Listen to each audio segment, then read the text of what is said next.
Hey, what is up guys? So with the release of new cards announced in Rising Rampage, which is going to come out after Dark Neostorm, one of the new archetypes we're getting is the Marincess, which is played by Aoi, otherwise known as Blue Maiden in Vrains. Now this is definitely really awesome to see, as in the anime we saw her use these cards and completely just put away her Trickstar deck, so as a result we want to see more of what these cards do. But we have 7 revealed cards here, so let's actually go through all these cards. The first card is Marincess Seahorse. It's a level 3 water Cyberse effect monster. It's nice to see that this is a Cyberse card and not a Sea Serpent card. But of course, being a Cyberse card, it's definitely going to be really cool, and it makes sense because Aoi was actually teamed up with Aqua in Vrains before they kind of lost the battle and are now not even part of the current arc at the moment. But of course it's definitely really interesting to see. So attack 1400, defense 1000. You can only special summon one card with this card's name with the way written in its first effect per turn. You can only use this card's name's second effect once per turn.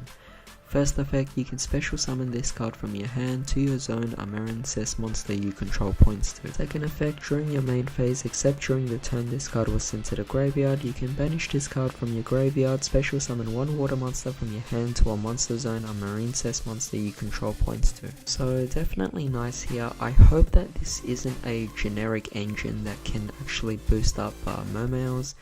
But of course, it is still a water Cyberse deck, which is very nice because the last time we got a Salamangreat deck, which was a fire Cyberse deck, so it's nice to see. Hopefully we get different attributes for each of these Cyberse decks.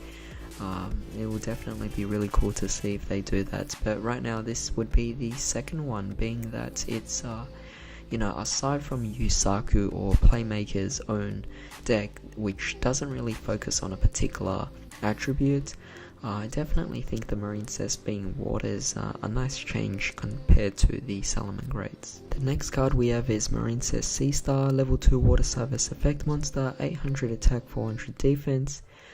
You can only use this card's name effect up to twice per turn.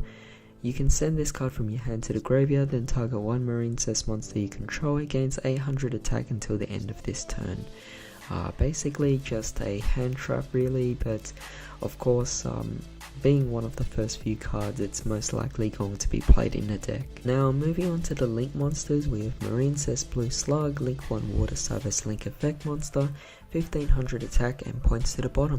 Materials requires one level 4 lower Marincess monster. You can only link summon Marincess Blue Slug once per turn. If this card is link summoned, you can target one Marincess monster in your graveyard, except itself, add it to your hand. Also, you cannot special summon monsters for the rest of this turn except water monsters. Now of course that's not a big problem because the whole deck is meant to be water anyway, but at this point it's starting to seem that this could actually be incorporated in Mermails. Next we have Marincess Coral Anemone, link to water Cyberse link effect monster, 2000 attack, points to the left and the bottom. Materials, 2 water monsters. You can only use this card's name first and second effects once per turn each. First effect, you can target one water monster with 1500 or less attack in your graveyard, special summon it to a zone this card points to. Also, you cannot special summon monsters for the rest of the turn except water monsters. Second effect, if this card is sent from the field to the graveyard, you can target a Marincess monster or Marincess card in your graveyard, except itself, add it to your hand. So that's very nice. If you use it as link materials, you could still just gain back and recover as well, which is definitely quite nice. Now, one thing I'm disappointed by is that it's actually generic. Well, not so generic that any deck can play it, but it's generic for water decks, and I don't hate Mermails. I actually love Mermails, but I don't want them to be mixed up with the Marincess. Now for the Link 3 we have Marincess Marbled Rock, attack 2500, points to the left, right and bottom.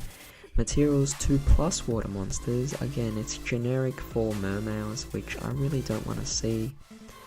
You can only use this card's name's first effect once per turn, so the first effect is you can target one Marincess card in your graveyard, accept itself and add it to your hand. So it's very nice because this is an activated effect, implying that this is probably your boss monster for the deck. Second effect, when an opponent's monster declares an attack, you can send a Marincess monster from your hand to the graveyard. Monsters cannot be destroyed by battle, also you take no battle damage from that battle, so that's definitely quite nice here, a bit of protection.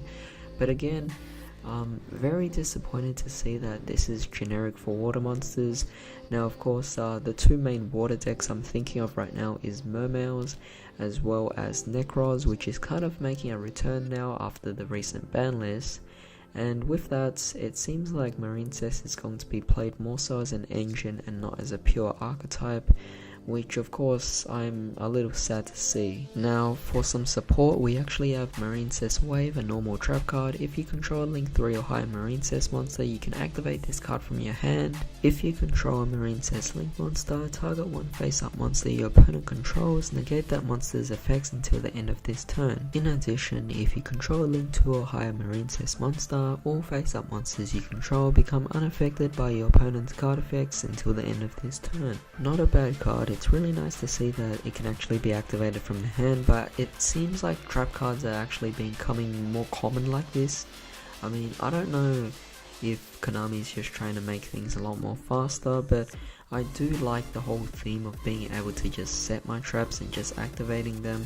If every trap becomes capable of activating from the hand, then what's the point of playing trap cards? We could always just play quick play spells instead. Trap cards are normally unique for the fact that they require you to be set before you can activate them. Next we have Marincess Current, a normal trap card as well. You can only activate one card with this card's name once per turn. Again, another card that can be activated from the hand. When a Marincess Link monster you control destroys an opponent's monster by battle, inflict damage to your opponent equal to 400 times that monster you control's Link rating. In addition, if you control a Link 2 or higher Marincess monster and the opponent's monster that was destroyed was a Link monster, inflict damage to your opponent equal to the destroyed monster's Link rating times 500. Now of course this is kind of like a homage to Trickstars and their whole burn capabilities, so it's definitely a very interesting card. But overall, with these particular Marincess cards, it definitely looks more so like an engine for water decks, such as Atlanteans, well, Mermail Atlanteans and Necros. But of course, I would like to see more support come out for this particular deck so that it could actually be a pure build.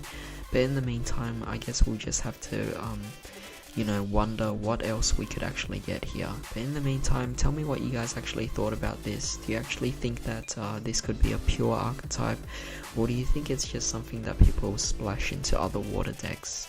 But hope you guys have a great day. I'll see you next time.